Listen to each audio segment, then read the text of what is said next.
Soybean এইভাবে রান্না করলে বাচ্চা থেকে বড় সবাই খুব পছন্দ করবে, এইটুকু আমি বলতে পারি। সয়াবিনের এই রেসিপিটা এতটাই টেস্টি হয় খেতে। তাছাড়া এই সয়াবিনের রেসিপিটা বানাতে তেমন কোনো মশলা লাগে না। আমাদের রান্নাঘরে থাকা যেই প্রতিদিনের রান্নার মশলাগুলো থেকে সেই মশলা দিয়ে এত সুন্দর একটা রেসিপি বানানো যায় সয়াবিন দিয়ে। যাই হোক, এখানে আমি 1 গ্লাস মতো জলের মধ্যে একটা 10 টাকা দামের সয়াবিনের প্যাকেটকে 1 মিনিট মতো সেদ্ধ করে নামিয়ে জলটা ঝরিয়ে নিলাম। এবারে ওই কড়াইটাকে আবার ভালোভাবে ধুয়ে বসিয়ে দিলাম। কড়াইটা গরম হয়ে গেলে 2 থেকে 3 চামচ মতো সর্ষের তেল গরম করে নিলাম। এবারে একটা পেঁয়াজকে কেটে পাপড়িগুলোকে আলাদা করে নিয়েছি আর একটা ক্যাপসিকামের অর্ধেকটাকে তেলের মধ্যে হালকা ভেজে নামিয়ে নিচ্ছি। পেঁয়াজ আর ক্যাপসিকামটাকে একদমই বেশি ভাজা যাবে না, একটুখানি হালকা কালার চলে আসলে কিন্তু নামিয়ে নিতে হবে। এবারে ওই তেলের মধ্যে একটা মিডিয়াম সাইজের আলুকে অল্প লবণ দিয়ে আলুটাকে উল্টে পাল্টে ভেজে নিয়ে একটা ঢাকনা দিয়ে ঢেকে দিলাম, যাতে করে আলুটা খুব তাড়াতাড়ি সফট হয়ে যায়। এভাবে ঢেকে 2 মিনিট মতো রান্না করলাম। তারপরে ঢাকনা খুলে আলুটাকে একটু ভাজা ভাজা করে নামিয়ে নিতে হবে।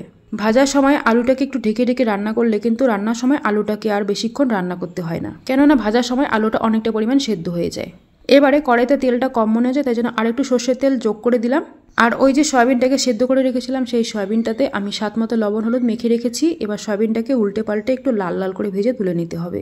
ব্যাস, এবারে আমাদের ভাজাভুজির পালা শেষ। এবার রান্নার দিকে যাব।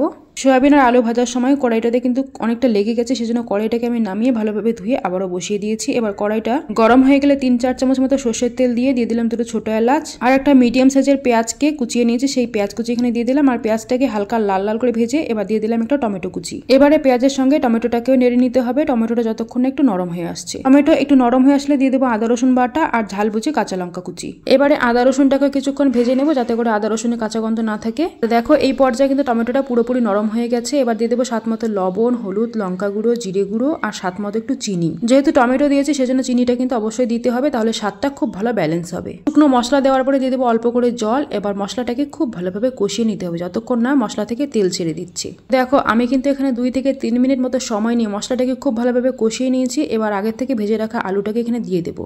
আলু দেওয়ার পরে মশলার সঙ্গে আলুটাকেও কিছুক্ষণ কষিয়ে নিতে হবে। তোমরা বাড়িতে এইভাবে অবশ্যই একবার সয়াবিন রান্না করে দেখবে, সবাই খুব পছন্দ করবে এই সয়াবিনের রেসিপিটা। আমার মেয়ে সয়াবিন খেতে একদমই পছন্দ করে না, তবে এই সয়াবিনের রেসিপিটা যে ওর এতটা পছন্দ হবে সেটা আমি ভাবতেই পারিনি। তো যাই হোক, আলুটাকে মশলার সঙ্গে ভালোভাবে কষিয়ে নিয়েছি। এবার আগের থেকে ভেজে রাখা সয়াবিনগুলোকে এখানে দিয়ে দেবো।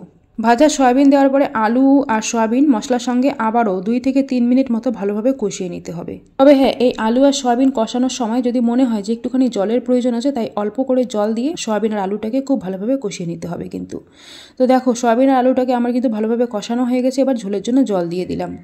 আমি এখানে 1 গ্লাস মতো জল দিয়ে দিলাম। এবার জলটা দিয়ে ঢাকা দিয়ে দিলাম। ঝোলটা কিন্তু অবশ্যই নিজেদের পছন্দ মতো দিতে হবে, কেননা আলুটা ঠান্ডা হয়ে গেলে আর সয়াবিনটাও ঠান্ডা হয়ে গেলে কিন্তু অনেকটা পরিমাণ ঝোল টেনে নেবে। ঢাকনা দিয়ে ঢেকে 2 মিনিট মতো রান্না করে নিয়েছি। এবার ঢাকনা তুলে আবার মিশিয়ে নিয়ে এবার আগের থেকে যে পেঁয়াজ আর ক্যাপসিকামটা ভেজে রেখেছিলাম সেটাকে এখানে দিয়ে দিলাম।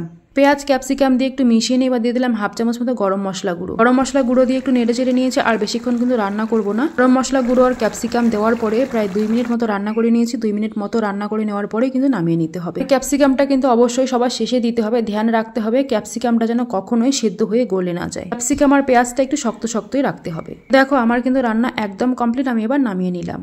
আর তোমাদেরকে একদম সত্যি কথা বলছি, আমি একটাও মিথ্যে কথা বলছি না। এই সয়াবিনের রেসিপিটা যে এতটাই টেস্টি হয় খেতে, একবার না বানালে কিন্তু বুঝতেই পারবে না। ভাজা পেঁয়াজ ক্যাপসিকামের যে একটা ফ্লেভার, সেটাই কিন্তু একদম মুগ্ধ করে দিচ্ছে। যাই হোক, বাড়িতে অবশ্যই একবার বানিয়ে দেখবে। আর রেসিপি কেমন লাগলো আমাকে কমেন্টে কিন্তু অবশ্যই জানাবে। ভিডিও ভালো লাগলে লাইক, কমেন্ট, শেয়ার করে দিয়ে পেজটিকে ফলো করে দেবে। ইউটিউব চ্যানেল থেকে দেখলে চ্যানেলটিকে সাবস্ক্রাইব করে দেবে।